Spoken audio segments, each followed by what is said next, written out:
Hi hello ವೀಕ್ಷಕರೇ, welcome to simple Bhagya kitchen.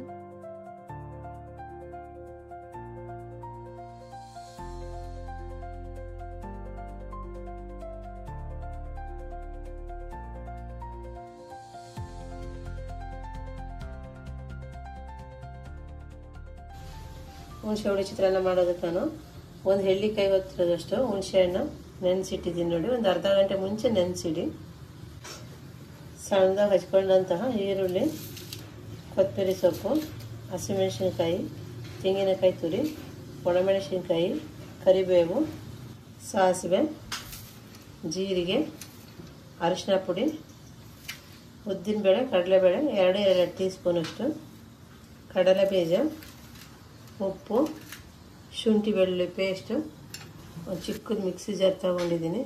ಇದಕ್ಕೆ ಹುರಿದು ಸಿಪ್ಪೆ ತೆಗೆದಿರುವಂಥ ಒಂದು 4 ಟೀ ಸ್ಪೂನಷ್ಟು ಕಡಲೆ ಬೀಜ ಹಾಕ್ತಾಯಿದ್ದೀನಿ. ಜಾಸ್ತಿನ ಹಾಕೋದು ಬೇಡ, ಪೌಡ್ರ್ ಮಾಡ್ಕೊಂಡು ಸ್ವಲ್ಪ ಹಾಕಿದ್ರೆ ಸಾಕಾಗುತ್ತೆ. ಪೌಡ್ರ್ ರೆಡಿಯಾಗಿದೆ ನೋಡಿ. ಜಾಸ್ತಿ ನುಣ್ಣು ರುಬ್ಕೋಬಾರ್ದು, ಈ ಥರ ತರಿಯಾಗಿ, ಇಷ್ಟು ತರಿಯಾಗಿ, ಸ್ವಲ್ಪ ಬೀಜ ಹಂಗೆ ಇರಬೇಕು, ಆಗಲೇ ತುಂಬ ಚೆನ್ನಾಗಿರೋದು. ಮಿಜ್ಜಿ ನಾನು ಸ್ಟವ್ ಮೇಲೆ ಬಾಣಲೆ ಇಕ್ಕಿದ್ದೀನಿ. ಬಾಣಲೆಗೆ ಎಣ್ಣೆ ಹಾಕ್ತಾಯಿದ್ದೀನಿ. ಇವತ್ತು 1 kg ಅನ್ನದಷ್ಟು ರೈಸ್ಗೆ ನಾನು ಗೊಜ್ಜು ಮಾಡ್ತಾಯಿದ್ದೀನಿ. ನೋಡಿ, ನಿಮ್ಗೆ ಎಷ್ಟು ಬೇಕೋ ಅಷ್ಟಕ್ಕೆ ನೋಡ್ಕೊಂಡು ಎಣ್ಣೆ ಹಾಕ್ಕೊಳ್ಳಿ. ಎಣ್ಣೆ ಬಿಸಿಯಾಗಿದೆ, ಕಡಲೆ ಬೀಜ ಹಾಕ್ತಿದ್ದೀನಿ. ಇದೇನು ಅಳತೆ ಮೇಲೆ ಏನು ತೊಗೊಂಡಿಲ್ಲ, ಹಾಗೆ ಎಷ್ಟು ಬೇಕೋ ಅಷ್ಟು ಹಾಕ್ಕೊಂಡ್ರಾಗುತ್ತೆ ಚಿತ್ರಾನ್ನಕ್ಕೆ. ಇದ್ರ ಜೊತೆ ನಾನು ಕಡಲೆಬೇಳೆ ಮತ್ತು ಉದ್ದಿನಬೇಳೆ 2 ಹಾಕ್ತಾಯಿದ್ದೀನಿ. ಸ್ವಲ್ಪ ನೀಟಾಗಿ ಫ್ರೈ ಆಗಿ ಕಡಲೆಬೇಳೆ, ಉದ್ದಿನಬೇಳೆ, ಕಡಲೆ ಬೀಜ 3 ನೀಟಾಗಿ ಎಣ್ಣೆಗೆ ಫ್ರೈ ಆಗಿ. ಇದನ್ನು ನೀವು ಸಪ್ರೇಟಾದ್ರು ಮಾಡ್ಕೋಬೋದು, ಇಲ್ಲ ಹೀಗೆ ಗೊಜ್ಜಿನ ಜೊತೆನಾದ್ರು ಹಾಗೆ ಮಿಕ್ಸ್ ಮಾಡ್ಕೊಂಡೇ ಗೊಜ್ಜು ಮಾಡ್ಕೋಬೋದು. ಇವತ್ತು ನಾನು ಮಿಕ್ಸ್ ಮಾಡೇ ತೋರಿಸ್ತಾ ಇದ್ದೀನಿ, ಸಪ್ರೇಟೇನು ಇಟ್ಕೊಳ್ಳೋಣ. ಈಗ ನಾನು 1 ಟೀ ಸ್ಪೂನಷ್ಟು ಸಾಸಿವೆ ಹಾಕ್ತಾಯಿದ್ದೀನಿ. ಆಲ್ರೆಡಿ ನಾನು ರುಬ್ಬೋದಕ್ಕೆ ಜೀರಿಗೆ ಹಾಕಿದ್ದೆ. ಈಗ ಒಗ್ಗರಣೆಗೂ ಒಂದು 1/4 ಟೀ ಸ್ಪೂನಷ್ಟು ಜೀರಿಗೆ ಹಾಕ್ತಾಯಿದ್ದೀನಿ. ಜೀರಿಗೆ ಮತ್ತು ಸಾಸಿವೆ 2 ಎಣ್ಣೆ ಫ್ರೈ ಆಗಿದೆ. ಈಗ ನಾನು ತಗೊಂಡಂತಹ ಈರುಳ್ಳಿ ಹಾಕ್ತಾಯಿದ್ದೀನಿ.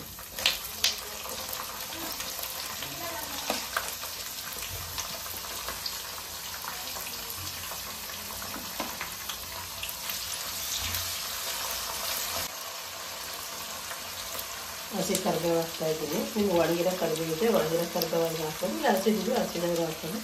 ಹಾಗೆ ಒಣಮೆಣ್ಸಿಕಾಯಿ, ಮನೇಲಿ ಒಣಮೆಣ್ಸಿಕಾಯಿ ತಗೊಂಡು ಕಟ್ ಮಾಡಿ ಇಟ್ಟಿದ್ಮೇಲೆ ಆ ಒಣಮೆಣ್ಸಿಕಾಯಿ ಹಾಕ್ತಾಯಿದ್ದೀನಿ. 2 ಹಾಕೋಣ, ಹಸಿಮೆಣ್ಸಿಕಾಯಿ, ಒಣಗಿದ ಮೆಣಸಿಕಾಯಿ 2 ಹಾಕಿದ್ರೆ ತುಂಬ ಚೆನ್ನಾಗಿರುತ್ತೆ, ಕಲರ್ಫುಲ್ಲಾಗೂ ಇರುತ್ತೆ ಮತ್ತು ಟೇಸ್ಟಿಯಾಗೂ ಇರುತ್ತೆ. ಈಗ ಹಸಿಮೆಣ್ಸಿಕಾಯಿ ಹಾಕ್ತಾಯಿದ್ದೀನಿ ನೋಡಿ. ಎಲ್ಲ ಚೆನ್ನಾಗಿ ಫ್ರೈ ಮಾಡೋಣ. ಫ್ರೈ ಆಗ್ತಾಯಿದೆ. ಈಗ ನಾನು ತಗೊಂಡಂಥ ಶುಂಠಿ ಬೆಳ್ಳುಳ್ಳಿ ಪೇಸ್ಟ್ ಹಾಕ್ತಿದ್ದೀನಿ. ನೀವು ಶುಂಠಿ ಮತ್ತು ಬೆಳ್ಳುಳ್ಳಿ ಸಪ್ರೇಟಾಗಿ ಜಜ್ಜಾದ್ರು ಹಾಕ್ಕೊಳ್ಳಿ, ಇಲ್ಲ ಈ ಥರ ಪೇಸ್ಟ್ ಇದ್ದರೆ ಪೇಸ್ಟಾದರೂ ಹಾಕ್ಕೊಳ್ಳಿ, ಚೆನ್ನಾಗಿರುತ್ತೆ. ರುಚಿ ತಕ್ಕಷ್ಟು ಉಪ್ಪು ಹಾಕೋಣ. ನೀವು ನೋಡ್ಕೊಂಡು ಹಾಕೊಳ್ಳಿ. ಅನ್ನಕ್ಕೆ ಉಪ್ಪು ಹಾಕಿದರೆ ಉಪ್ಪು ಕಮ್ಮಿ ಹಾಕ್ಕೊಳ್ಳಿ, ಇಲ್ಲಾಂದರೆ ಸ್ವಲ್ಪ ಉಪ್ಪು ಜಾಸ್ತಿನೇ ಹಾಕ್ಕೊಳ್ಳಿ. ಎಷ್ಟು ಬೇಕೋ ಅಷ್ಟು ನೋಡ್ಕೊಂಡು ಹಾಕೊಳ್ಳಿ. ಈಗ ನೀಟಾಗಿ ಎಲ್ಲನ ಮಿಕ್ಸ್ ಮಾಡೋಣ. ಉಪ್ಪು ಹಾಕಿದ್ಮೇಲೆ ಈಗ ಒಂದು ಚಿಟಿಕೆ ಅಷ್ಟು ಅರಿಶಿನ ಪುಡಿ ಹಾಕೋಣ, ಕಲರ್ಗೋಸ್ಕರನ ಹಾಕಿ ಎಲ್ಲ ನೀಟಾಗಿ ಮಿಕ್ಸ್ ಮಾಡೋಣ. ತುಂಬ ಚೆನ್ನಾಗಿರುತ್ತೆ ಹುಣಸೆ ಹುಳಿ ಗೊಜ್ಜು. ಯಾವಾಗ ಬೇಕಾದ್ರೆ ಅವಾಗ ಅನ್ನ ಮಾಡ್ಕೊಂಡು ಮಿಕ್ಸ್ ಮಾಡ್ಕೊಂಡು ತಿನ್ಬೋದು. ಗೊಜ್ಜು ರೆಡಿ ಮಾಡಿ ಇಟ್ಕೊಂಡ್ರೆ ಅನ್ನ ಯಾವಾಗ ಬೇಕಾದ್ರೆ ಯಾವಾಗ ಮಾಡಿಕೊಂಡು ಗೊಜ್ಜು ಅಲ್ಲಿ ಮಿಕ್ಸ್ ಮಾಡ್ಕೊಂಡು ತಿಂದರೆ ತುಂಬ ಚೆನ್ನಾಗಿರುತ್ತೆ. ಎಲ್ಲ ಚೆನ್ನಾಗಿ ಎಣ್ಣೆ ಫ್ರೈ ಆಗಿ ಸ್ವಲ್ಪ ಕಲರು ಚೇಂಜ್ ಆಗಿದೆ ನೋಡಿ. ಈರುಳ್ಳಿ ಕಲರೆಲ್ಲ ಚೇಂಜ್ ಆಗಿದೆ. ಈಗ ನಾನು ಹುಣಸೆ ಹಣ್ಣು ಏನು ನೆನೆಸಿಟ್ಟಿದ್ನಲ್ಲ ಅದನ್ನು ಚೆನ್ನಾಗಿ ಬಿಸಿಬಿಟ್ಟು ನೀಟಾಗಿ ಈ ಥರ ನೋಡಿ, ಎಲ್ಲ ಹುಣಸೆ ಹಣ್ಣಿನ ತಕ್ಕೆಲ್ಲ ತೆಗೆದುಬಿಟ್ಟಿದ್ದೀನಿ. ಹುಣಸೆ ಹಣ್ಣು ತಕ್ಕ ಹಾಕ್ಬೇಡಿ, ಬಾಯಿಗೆಲ್ಲ ಸಿಗುತ್ತೆ. ಈ ಥರ ಇದೆಲ್ಲ ಹುಣಸೆ ಹಣ್ಣಿನ ತಕ್ಕ ಏನಿದೆ ಅದನ್ನ ಸಪ್ರೇಟ್ ಮಾಡಿ ಹುಣಸೆ ಹುಳಿನ ಹಾಕೋಣ. ಹಳ್ಳಿ ಕಡೆ ನಿಂಬೆಹಣ್ಣು, ಹೆಳ್ಳಿಕಾಯಿ ಈ ಥರ ಸಿಗಲಿಲ್ಲ ಅಂದರೆ ಹಬ್ಬಗಳಲ್ಲಿ ಮತ್ತು ಮನೆಗೆ ಯಾರಾದ್ರು ಗೆಸ್ಟ್ ಬಂದಾಗ ಏನೋ ಚಿಕ್ಕ ಫಂಕ್ಷನ್ ಆದಾಗ ಹುಣಸೆ ಹುಳಿ ಚಿತ್ರಾನ್ನ ಮಾಡ್ತಾರೆ, ತುಂಬ ಚೆನ್ನಾಗಿರುತ್ತೆ. ಹಾಗಾಗಿ ನಾನಿವತ್ತು ಮನೆಗೆ ಹುಣಸೆ ಹುಳಿ ಚಿತ್ರಾನ್ನ ಮಾಡ್ತಾಯಿದ್ದೀನಿ. ಈ ಸಮಯದಲ್ಲಿ ಹುಣಸೆ ಹುಳಿ ಏನೋ ನಿಮಗೆ ಕಮ್ಮಿ ಅನಿಸಿದ್ರೆ ಸ್ವಲ್ಪ ನೀರು ಹಾಕೊಳ್ಳಿ. ಗೊಜ್ಜು ಜಾಸ್ತಿ ಬೇಕಂದರೆ ಸ್ವಲ್ಪ ನೀರು ಹಾಕ್ಕೊಂಡ್ರೆ ಚೆನ್ನಾಗಿರುತ್ತೆ. ಇಲ್ಲ ಸಾಕು ಅನ್ನಂಗಿದ್ರೆ ಅಷ್ಟೇ ಹುಳಿ ಎಷ್ಟೈತೆ ಅಷ್ಟಕ್ಕೆ ಗೊಜ್ಜು ಮಾಡಿಕೊಂಡ್ರೆ ಚೆನ್ನಾಗಿರುತ್ತೆ. ನಾನು ಸ್ವಲ್ಪ ನೀರು ಹಾಕ್ತಿದ್ದೀನಿ, ಸ್ವಲ್ಪ ಗೊಜ್ಜು ಜಾಸ್ತಿ ಬೇಕು.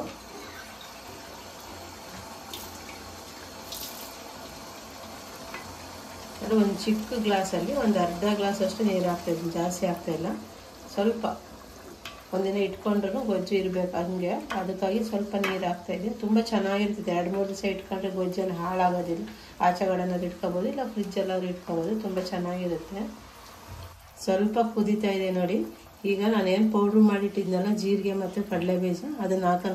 ತುಂಬ ಚೆನ್ನಾಗಿದೆ. ಈ ಥರ ಪೌಡ್ರ್ ಮಾಡ್ಕೊಂಡು ಹಾಕಿದರೆ ಗೊಜ್ಜು ಟೇಸ್ಟ್ ಡಿಫ್ರೆಂಟಾಗಿರುತ್ತೆ. ಒಂದ್ಸತಿ ಒಮ್ಮೆ ಟ್ರೈ ಮಾಡಿ ಹೇಗೆ ಬಂದಿದೆ ಅಂತ ಆಗ ನಿಮಗೆ ಗೊತ್ತಾಗುತ್ತೆ. ನನಗೆ ನಮ್ಮ ಅಕ್ಕ ಇದೇ ರೀತಿ ಮಾಡೋದು ಹೇಳ್ಕೊಟ್ಟಿದ್ಲು. ನಾನು ಅವಳು ಹೆಂಗೆ ಮಾಡ್ತಿದ್ದೆ ಇವತ್ತು ಅದೇ ರೀತಿಯಾಗಿ ಮಾಡಿ ತೋರಿಸ್ತಾ ಇದ್ದೀನಿ. ಎಷ್ಟು ಚೆನ್ನಾಗಿರ್ತದೆ. ಇನ್ನೂ ಒಂದು ತುತ್ತು ಅನ್ನ ಚೆನ್ನಾಗಿರುತ್ತೆ. ಹುಳಿ ಅನ್ನ ಅಂತಾರಲ್ವ, ಹಾಗೆ ಆ ಹುಳಿ ಅನ್ನನ ಇನ್ನೂ ಒಂದು ತುತ್ತು ಜಾಸ್ತಿ ತಿನ್ನಬೇಕು ಅನ್ನಿಸುತ್ತೆ. ಅಷ್ಟು ಚೆನ್ನಾಗಿರ್ತದೆ. ಈ ಥರ ಪೌಡ್ರ್ ಮಾಡಿ ಹಾಕೋದ್ರಿಂದ ತುಂಬ ಚೆನ್ನಾಗಿರುತ್ತೆ. ಹಾಕಿ ಎಲ್ಲ ಮಿಕ್ಸ್ ಮಾಡಿ ನಾನು ನೀರು ಹಾಕಿದ್ದೀನಲ್ವ, ಒಂದು 5 ನಿಮಿಷ ಕುದಿ ಹಾಕ್ಬಿಡ. ನೀರೇನಾದ್ರು ಹಾಕಿಲ್ಲ ಅಂದರೆ ನೀವು ಒಂದು 2-3 ನಿಮಿಷ ಬಿಟ್ಟರೆ ಸಾಕಾಗುತ್ತೆ. ನಾನು ಇವತ್ತು ಸ್ವಲ್ಪ ಗೊಜ್ಜು ಜಾಸ್ತಿ ಮಾಡೋದ್ರಿಂದ ನೀರು ಹಾಕಿದ್ದೀನಿ. ಒಂದು 5 ನಿಮಿಷ ಹಾಗೆ ಕುದಿ ಹಾಕ್ಬಿಡೋಣ. ನೋಡಿ ಕುದೀತಾ ಇರುತ್ತೆ. ಕುದೀತಾ ಇರಬೇಕಾದ್ರೆ 2 ಸರಿ ಕೈ ಆಡಿಸ್ಬೇಕು. ಯಾಕಂದರೆ ನಾವು ಕಡಲೆಬೀಜ ಪೌಡ್ರ್ ಮಾಡಿ ಹಾಕಿದ್ದೀವಲ್ಲ, ತಳ ಹಿಡಿದ್ಬಿಡ್ತೈತೆ.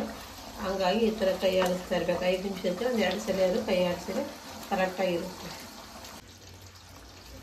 ಗೊಜ್ಜು ನೀಟಾಗಿ ಕುದ್ದಿದೆ ನೋಡಿ. ಎಣ್ಣೆ ಎಲ್ಲ ಬಿಟ್ಕೊಂಡಿದೆ. ಈ ಥರ ಎಣ್ಣೆ ಬಿಟ್ಕೋಬೇಕು. ಅಲ್ಲಿವರೆಗೂ ಗೊಜ್ಜು ಕುದೀತಾ ಇರಬೇಕು. ಚೆನ್ನಾಗಿರುತ್ತೆ. ಈಗ ನಾನು ಏನು ತೆಂಗಿನಕಾಯಿ ತುರಿ ತಗೊಂಡಿದ್ನ ಆ ತೆಂಗಿನಕಾಯಿ ತುರಿ ಹಾಕ್ತಾಯಿದ್ದೀನಿ. ಹಾಗೆ ಕೊತ್ತಂಬರಿ ಸೊಪ್ಪು ತೊಗೊಂಡಿದ್ದೆಲ್ಲ ಕೊತ್ತಂಬರಿ ಸೊಪ್ಪು ಹಾಕ್ತಾಯಿದ್ದೀನಿ. 2 ಮಿಕ್ಸ್ ಮಾಡಿ ಒಂದು 2 ಸೆಕೆಂಡ್ ಕುದಿಯಕ್ಕೆ ಬಿಡೋಣ. ಎಲ್ಲ ಮಿಕ್ಸ್ ಆಗಿದೆ. ಗೊಜ್ಜು ರೆಡಿಯಾಗಿದೆ. ನೋಡಿದ್ರಲ್ಲ ವೀಕ್ಷಕರು, ಇವತ್ತು ನಾನು ಯಾವ ರೀತಿ ಹುಣಸೆ ಹುಳಿ ಗೊಜ್ಜು ಮಾಡಿದೆ ಅಂತ. ನೀವು ಇದೇ ರೀತಿ ಒಮ್ಮೆ ಟ್ರೈ ಮಾಡಿ ಹೇಗೆ ಬಂದಿದೆ ಅಂತ ಕಮೆಂಟ್ ಬಾಕ್ಸಲ್ಲಿ ಕಮೆಂಟ್ ಹಾಕಿ. ಹಾಗೆ ನಮ್ಮ ಚಾನಲ್ನ ಸಬ್ಸ್ಕ್ರೈಬ್ ಮಾಡ್ಕೊಂಡು ನೋಡ್ತಾ ಇರ್ರಿ. ಲೈಕ್ ಮಾಡಿ, ಶೇರ್ ಮಾಡಿ, ಪಕ್ಕದಲ್ಲಿರುವ ಬೆಲ್ ಐಕನ್ ಬಟನ್ನ ಕ್ಲಿಕ್ ಮಾಡಿ ಆಲ್ ಅಂತ ಸೆಲೆಕ್ಟ್ ಮಾಡಿ. ನೆಕ್ಸ್ಟ್ ವಿಡಿಯೋದಲ್ಲಿ ಸಿಗೋಣ.